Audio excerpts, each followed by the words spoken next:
सुनो 90 सेकंड्स के साथ मैं हूँ हुमैरा महविश और आज की ताज़ा खबरें।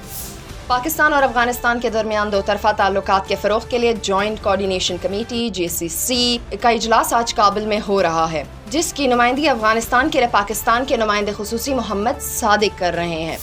ईरान के सूबे सिस्तान में कत्ल किए गए 8 पाकिस्तानियों की मैयतें अभी तक पाकिस्तान नहीं पहुंची हैं। हुकाम की तवक्को है कि लाशें आज बरोज़े बुध पाकिस्तान पहुंच जाएंगी।